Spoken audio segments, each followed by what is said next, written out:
हम सबका सपना जो भी कॉम्पिटिटिव एग्जामिनेशन की तैयारी कर रहे हैं, सपना होता है कि हम अच्छे कॉलेज में जाएं, पर अच्छे कॉलेज में जाने के लिए एक फाइनल एग्जामिनेशन क्लियर करना पड़ता है जो होता है टेस्ट की फॉर्मेट में। उसको क्लियर करे बिना अच्छे कॉलेज में जाना संभव नहीं है। अच्छा, जब फाइनल एग्जामिनेशन क्लियर करना हो तो उस टेस्ट की प्रिपरेशन बहुत बार होनी चाहिए। क्या थ्योरी की होनी चाहिए? बिल्कुल होनी चाहिए। क्या प्रैक्टिस की होनी चाहिए? बिल्कुल होनी चाहिए। पर फाइनली जो टेस्ट देना है कि उससे पहले वैसे बहुत सारे टेस्टों की प्रिपरेशन होनी चाहिए। और अगर वो प्रिपरेशन बहुत टॉप एजुकेटर्स द्वारा बनाए गए हो, बहुत सारे एक्सपीरियंस द्वारा बनाए गए हो, तो उसकी वैल्यू बहुत अलग है।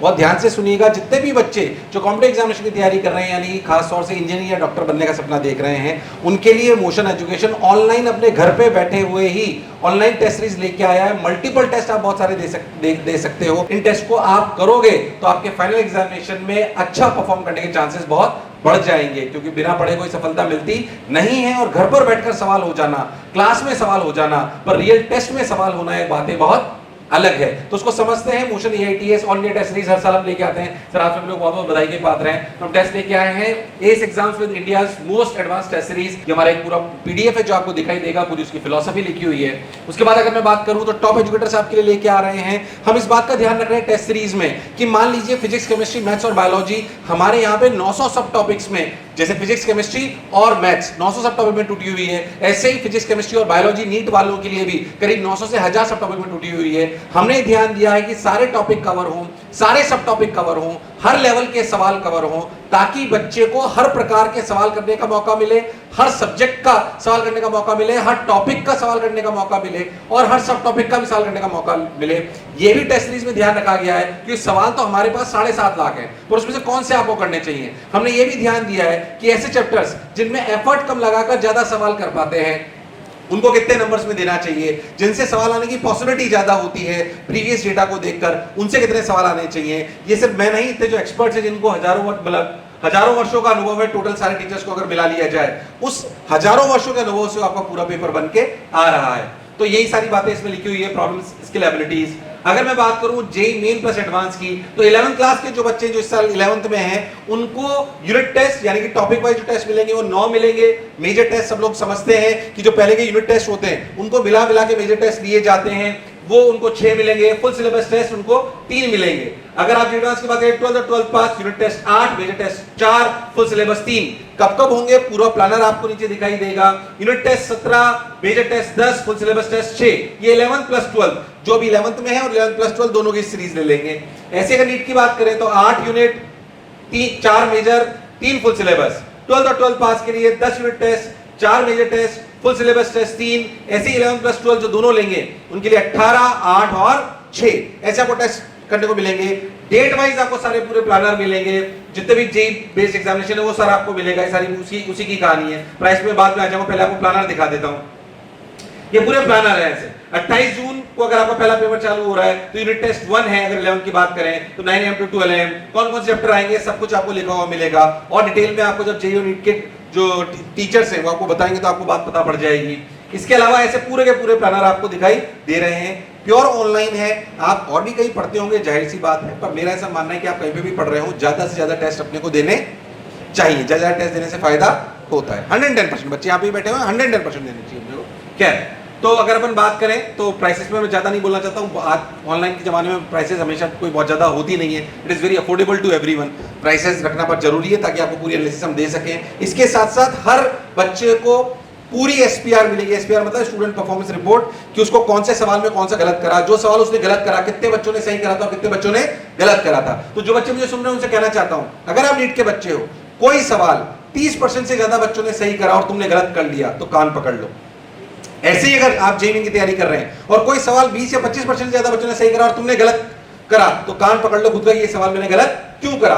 जो सवाल 1-2% बच्चों ने सही करा और अपना गलत भी हो गया तो उसमें सोचना चाहिए और उसके लिए परेशान नहीं होना। पर जो 25% से ज्यादा बच्चों ने सही करा वो मैंने क्यों गलत करा, अपने को पता होना चाहिए। तो किसी भी प्रिपरेशन के लिए टेस्ट बहुत इंपॉर्टेंट है। अच्छे कॉलेज के लिए टेस्ट बहुत इंपॉर्टेंट है। उसके लिए हम लेके आए हैं EITS। और इसी के साथ मैं नीट टीम से, बिल्कुल सर सही बोल रहे हैं, आतिश सर ने बोला कि इसके साथ साथ हमारे पास वीडियो सॉल्यूशन भी पूरे हैं, टेक्स्ट सॉल्यूशन भी पूरे हैं। तो आशा करता हूं कि पहले आपके लिए बहुत काम की होगी। आपको छोटे छोटे वीडियोस JEE के चैनल पे और नीट के चैनल पे बिल्कुल अलग से दिखाई देंगे। पर तुम्हारे मन में टेस्ट को लेकर जो सवाल हो, बहुत सारे स्टूडेंट्स तुम्हारे यहाँ पे बैठे हो, क्या पूछ सकते हैं हम लोग? यस और नो? हाँ, आपका सवाल पहला।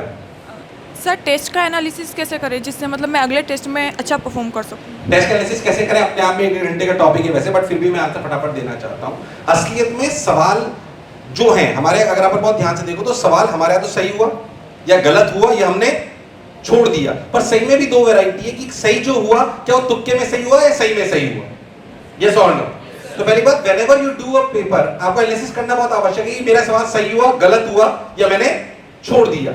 जब गलत हुआ तो गलत बहुत इंपॉर्टेंट है भाई। सही जो करा उसमें क्या क्या सोचना है, पहले वापस बोलता हूं। जो सवाल सही करा, कि तुक्का तो नहीं मारा था, अगर तुक्का मारा तो उसको रॉन्ग की कैटेगरी में डाल दो, यस और नो। पर अगर सही करा तो खुद से पूछना है मैंने सही करा, क्या मैंने विद इन द टाइम करा।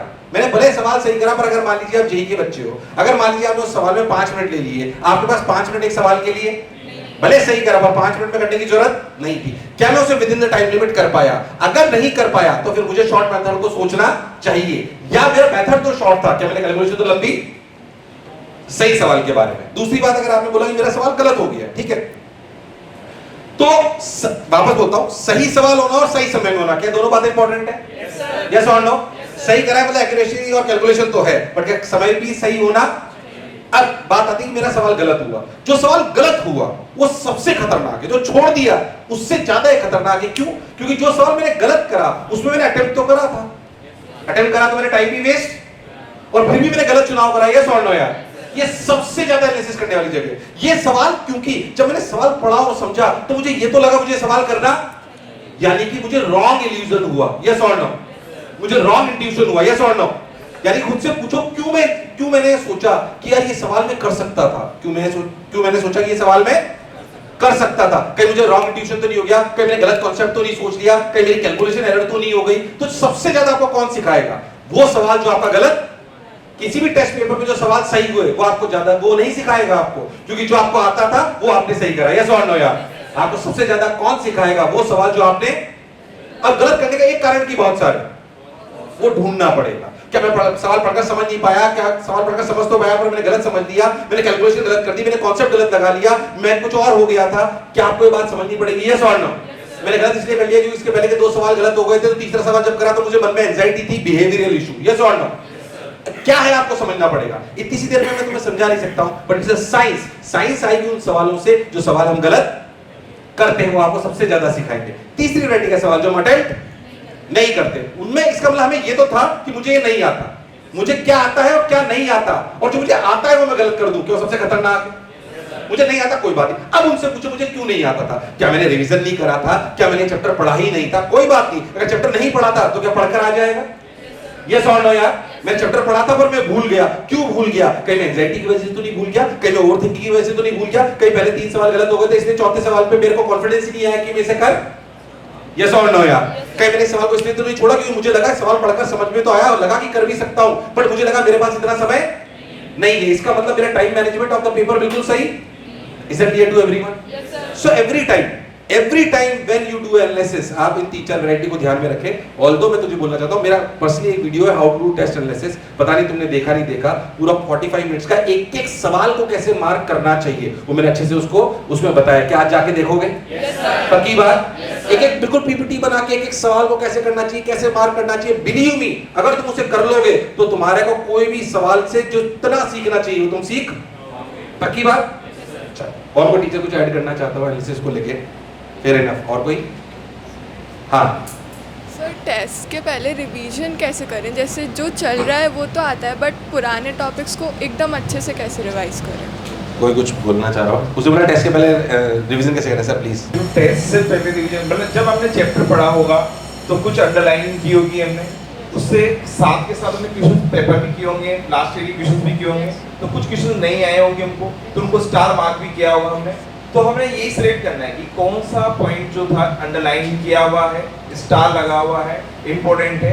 क्योंकि हम जब क्वेश्चन पेपर करते हैं या क्वेश्चन प्रैक्टिस करते हैं तो कुछ क्वेश्चन नहीं आते, फिर उनको क्या करते हैं अपन हमारे सॉल्यूशन के अंदर, हमारे नोट्स के अंदर लेके जाते हैं, ये कहाँ लिखा हुआ है, तो वहां पर हम स्टार मार्क कर लेते हैं, इंपॉर्टेंट लिख लेते हैं। इसका मतलब वो जो लाइन है हमने अंडरलाइन की हुई है, स्टार मार्क किया हुआ है, इंपॉर्टेंट लिखा हुआ है, वो मेन पॉइंट्स है उस टॉपिक्स के, तो उनको हम अच्छे से कर लें एक बार, तो हमारा जल्दी से फास्ट रिवीजन हो जाएगा। उन क्वेश्चंस को भी देख लें जहां पर हमने मार्क किया हुआ है, तो ऑलमोस्ट हमारा मैक्सिमम पार्ट वो लर्न में आ गया कि जो हम भूलने वाले थे, तो यही मेन होता है पॉइंट, जो याद किया हुआ है उसको वापस से दोबारा से उसी फ्लो से पढ़ना, टाइम वेस्ट करना ही है। लेकिन जो याद नहीं हुआ था उसको ज्यादा हमारा फोकस करना, तो वो चीज हमें ध्यान रखनी चाहिए, तो उससे फास्ट रिवीजन हो सकता है हमारा। क्या बात, बहुत बढ़िया।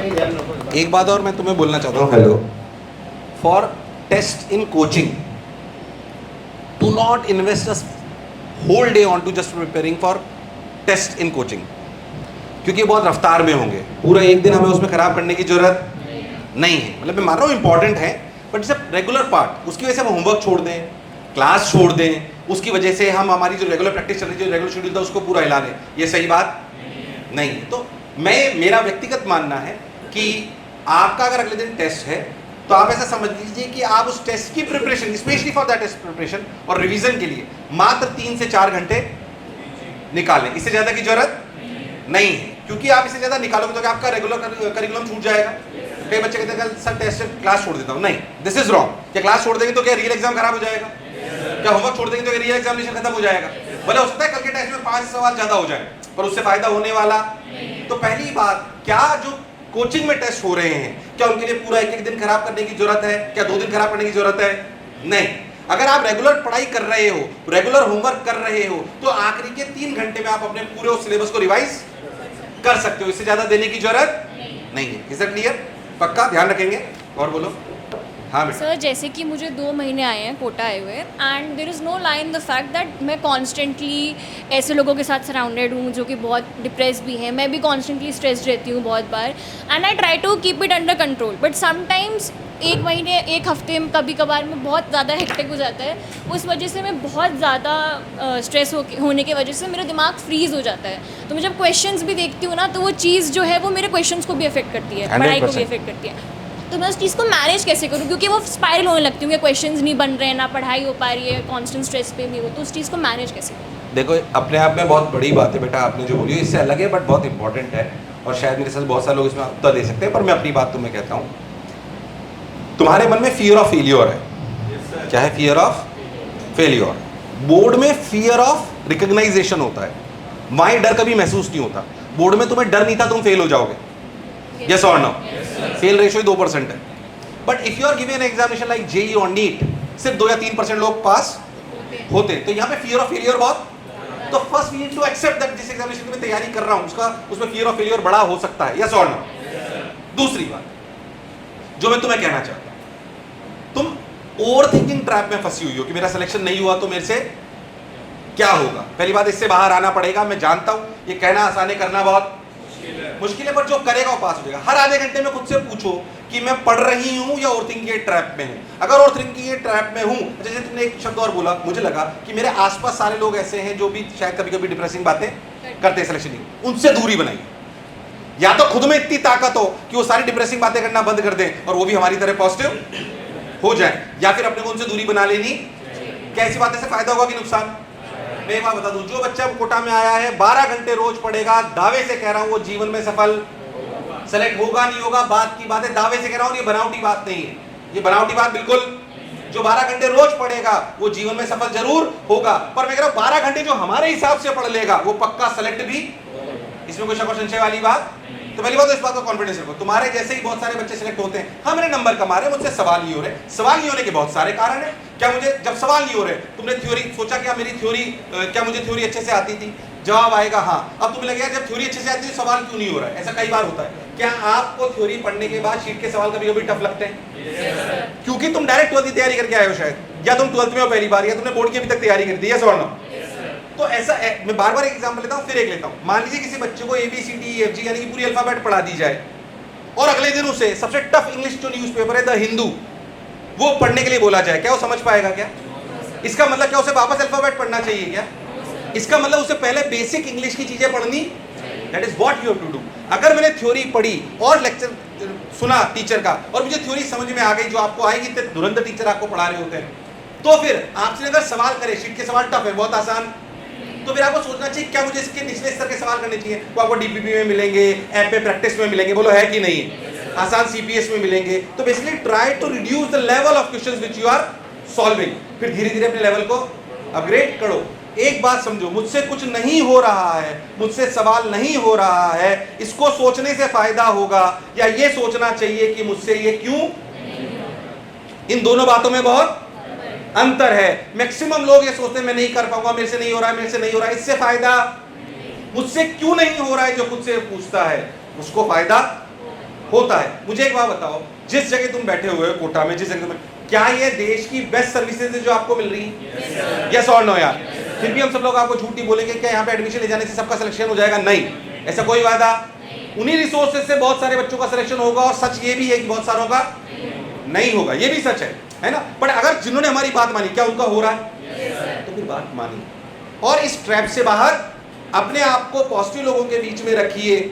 ये बात अपने को ध्यान में बहुत ज्यादा रखनी है। पॉजिटिव लोगों की बात, सवाल नहीं हो रहे तो सोचना है क्यों नहीं हो रहे हैं। कंपैरिजन की वजह से तो कहीं मैं गड़बड़ नहीं कर रही हूँ, कहीं मैं बोर्ड की तरह तो पढ़ाई नहीं कर रही हूँ, क्या मैं मैक्सिमम टाइम थ्योरी में तो नहीं दे रही हूँ? क्योंकि ये वाले जो एग्जामिनेशन है ये मार्क्स के एग्जाम है कि सवालों के एग्जाम है? सवालों। ये मार्क्स के नहीं, रैंक के एग्जामिनेशन है, ये थ्योरी के नहीं, सवालों के एग्जामिनेशन है। मैं बार बार इस बात को कह रहा हूँ, पर सवाल करना बहुत जरूरी है। सवाल नहीं हो तो खुद से पूछो कि थ्योरी आती है कि नहीं आती, और फिर खुद से पूछो क्या मुझे सवालों के स्तर को घटाना चाहिए। क्या मैंने थोड़ा लॉजिकल आंसर दिया है आपको? कैसे फील्ड ट्रैप से बाहर आएंगे अपन? ओवर थिंकिंग ट्रैप से बाहर आएंगे, आसपास के माहौल को और अच्छा करेंगे, जो नेगेटिव बात करते हैं उसके साथ बिल्कुल, या तो हम में इतना दम हो कि हमारी पॉजिटिविटी, आज हम सब लोगों को देखा, आपको पॉजिटिविटी आ रही कि नहीं आ रही? आ रही है ना? ऐसा नहीं सिर्फ हमारे बोलने में आ रही हो, अगर हमारे अंदर में पॉजिटिविटी नहीं होगी तो फिर हम आपको ट्रांसफर नहीं कर सकते, गारंटी। मतलब मेरे आसपास अगर कोई जो मेरे साथ समय बिता रहा हो वो अगर आदमी डल हो तो मुझे लगता है कि कहीं मेरा तो बिहेवियर सही नहीं है। यस और नो यार? That is what you have to think. Sir जैसे मैं क्लास के नोट्स डेली रिवाइज करती हूँ, फॉर्मूलाज भी लर्न करती हूँ, but when ever I try questions और मैं टेस्ट लगाती हूँ तब मैं कंफ्यूज हो जाती हूँ कि कौन से क्वेश्चन में कौन सा कॉन्सेप्ट लगेगा, कौन सा फॉर्मूला लगेगा, वो सब मिक्सअप हो जाता है। तो इसका जाहिर सी बात है, बिकॉज हमारी बोर्ड से पढ़ने की आदत है। जैसे किसी बच्चे को पूरी एनसीईआरटी याद हो पर वो एनसीईआरटी बेस के सारे सवाल कर पाए, ये जरूरी? इन दोनों बातों में बहुत, if we have memorize something और उससे आने एक्सट्रैक्ट करके सवालों जो आ रहे हैं उनको सॉल्व करना, ये बात बिल्कुल it's a skill. So basically if you have something in our memory, उन पे जो सवाल बन रहे हैं उनको मैं कर पाऊँ, ये अपने आप में एक आर्ट है। वो कहाँ से आता है? प्रैक्टिस से। कहाँ से आता है? तो पहली बात, घबरा मत। अगर तेरे को लग रहा है सवाल थोड़ी टफ कैटेगरी है, जो मैंने भी आंसर दिया, तेरे को थोड़े सवालों के स्तर को घटाना, शीट के सवाल टफ लग सकते हैं तो डीपीपीए कर, जो कि अपनी प्रैक्टिस ऐप पे क्या अपने को आसान सवालों के बारे में है उसमें कि भाई काइनेटिक्स से सवाल अपन इजी ढूंढ सकते हैं, यस और नो? तो सवालों के स्तर को थोड़ा सा घटा। अगर तुम शायद जेई के बच्चे हो तुम लोग, तो तुम्हें फिजिक्स और केमिस्ट्री में तो नीट के पीवाईक्यू करने चाहिए। अगर आसान करना है तो क्या करने? क्या सिलेबस सेम है? अरे यस और नो? हम नीट वाले बच्चों को ये बोलते हैं जो अच्छा कर रहे होते हैं कि अगर तुम्हारे 550 के ऊपर नंबर आ रहे हैं तो फिर तुम्हें जेई के पीवाईक्यू करने, तुम्हें अगर सवाल टफ लग रहे हैं जेई के तो तुम्हें पहले नीट के पीवाईक्यू करने चाहिए। स्टेप बाय स्टेप पढ़ेंगे तो सवाल होने लगेंगे। अच्छा, इसको ऐसे समझो, अगर तेरे को बहुत ज़्यादा इसमें दिक्कत है कि मैं ना सवाल में क्या लगेगा ही नहीं सोच पाती, पर अगर सोच पाती हूँ तो फिर सॉल्व करने में मुझे कोई तकलीफ। सपोज अगर तेरी ये समस्या है कि सवाल पढ़ लिया, वापस फटाफट से बोलता हूँ सर, थोड़ा सा समय लूंगा। सवाल पढ़कर समझना एक स्किल है, यस और नो यार? सवाल पढ़ा, समझ में आ गया वो क्या पूछ रहा है। जैसे मैं क्यों तुम्हें बोलना चाह रहा हूँ, कई बार बच्चे ऐसे होते हैं जो क्लास में तो सवाल कर पाते हैं पर वो घर पे सवाल, फिर तीसरी वैरायटी होती है घर पे तो कर पाते हैं पर एग्जाम में, जो क्लास में सवाल कर पाते हैं और घर में नहीं कर पाते, उनमें अंतर क्या है? क्लास में टीचर बता देता है कि सवाल क्या है, यस और नो? पर जब घर पे सवाल करते हैं प्रैक्टिस में तो समझना पड़ता है कि सवाल, इन दोनों बातों में बहुत, क्लास में टीचर बता देता है सवाल क्या है, पर घर पर जब प्रैक्टिस करते हैं तो खुद समझना पड़ता है कि सवाल।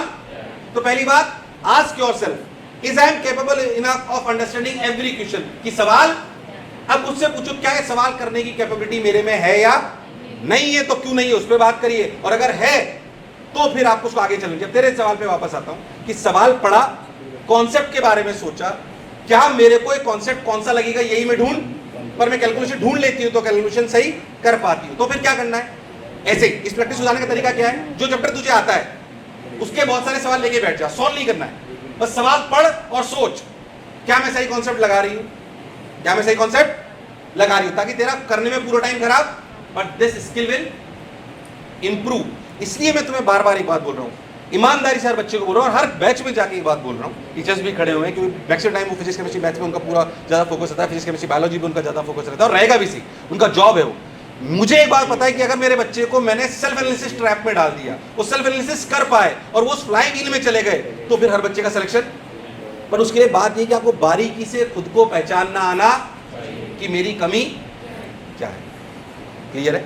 जैसे किसी एक क्वेश्चन में बहुत सारे कॉन्सेप्ट्स लग रहे हैं, अलग अलग फार्मूला लग रहे हैं, उन सब का मिक्सअप एक क्वेश्चन आ गया है, फिर उसको देख के और कंफ्यूजन हो जाता है कि कौन सा कॉन्सेप्ट पहले लगेगा, कौन सा बाद में समस्या तो लगेगा, मेरे साथ कौन थी और इसको मैं पता नहीं तूने मेरे को सुना नहीं, मैं बहुत बार इस बात को बोल चुका हूँ कि ये तो मतलब इंटर कनेक्शन ऑफ कॉन्सेप्ट्स बोलते हैं इसको। एक थोड़ी सी बात बताता हूँ तुम्हें, अभी तक तुम्हारी क्या आदत है, ध्यान सुनना मेरी बात को। सर 2 मिनट ले सकता हूँ क्या?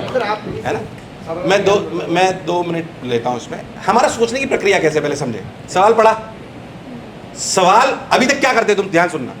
और जेईई में बिल्कुल काम नहीं करेगा, नीट में तो फिर भी कर जाएगा, हालांकि नीट की भी अच्छी रैंक लानी तो नहीं करेगा। आपने सवाल पढ़ा, बोर्ड की प्रक्रिया में आप जैसे सवाल पढ़ते हो समझते हो, आपको पता होता है आखिरी तक कैसे जाऊंगा, यस और नो। जब आपको करने से पहले पता होता है कि मैं आखिरी तक कैसे जाऊंगा, तब आप उसे करना चालू, यस और नो। यार ये हैबिट आपकी 15 साल में बन चुकी है, यस और नो। जेईई में ऐसा नहीं होता। जेईई में सवाल पढ़कर समझ भी लिया, पर आखिरी तक का रास्ता साफ दिख जाए ये जरूरी, वो धुंधला धुंधला दिखता है, क्या यार ये भी लग सकता है, ये भी लग सकता है, ये भी लग सकता है, ये भी लग सकता है, यस और नो। अब धुंधले रास्ते को क्लियर करने का तरीका क्या है, ये मेरे को भी मेरे टीचर ने ही बोला था। जब मेरे पहले टेस्ट में 0 नंबर आए और उसके 21 दिन बाद जब टेस्ट हुआ तो मेरी क्लास में 3rd रैंक आई फिजिक्स में। फिजिक्स में मेरे 0 नंबर आए और मैं बसर सर के पास यही प्रॉब्लम लेके गया सेम, कि सर मैं सवाल, मेरे को फिजिक्स बहुत प्यार है, मेरे पहले टेस्ट में 0 नंबर आए, कॉपी छुपा के दी गई, मुझे बहुत बुरा लगा। मैंने कहा ये क्या बात हुई, फिजिक्स मेरा इतना बढ़िया सब्जेक्ट है और मेरे 0 नंबर आए, कॉपी छुपा के दी टीचर ने, 0 नंबर आए। तो मैं सर के पास पर सही एनालिसिस लेके गया जैसे इस बच्ची ने पूछी। मैंने कहा सर मेरे से सवाल इसलिए तो कि मैं इंटर कनेक्ट नहीं कर पाता। तो उन्होंने मेरे को क्या बोला वो मैं तुझे बता रहा हूँ। उन्होंने बोला कि क्राइम सीरीज देखी है। मैंने कहा हाँ देखी है, कि उसमें जब भी कोई विक्टिम होता है उस केस को सॉल्व करने के लिए वो क्या करता है, उस विक्टिम का फोटो बीच में लगाता है, जो सस्पेक्ट्स होते हैं, जो न्यूज़ेज होती है उनको साइड में लगाता है और उनको पिन लगा लगा के जोड़ता है, यस और नो। कि जितने कॉन्सेप्ट लग सकते हैं उस सवाल में, उन सबको पेपर पे तुझे सब दिखने लगे। This slight advice by him, but उसने सही एडवाइस कब दी, when I ask the right set of, मैं राइट सेट ऑफ प्रॉब्लम कब पूछ पाऊंगा, जब मैं सही से एनालिसिस कर पाऊंगा। मैंने यही करा। अगला टेस्ट हुआ, मैं 21 दिन बाद मेरी क्लास में 3rd रैंक आई फिजिक्स में।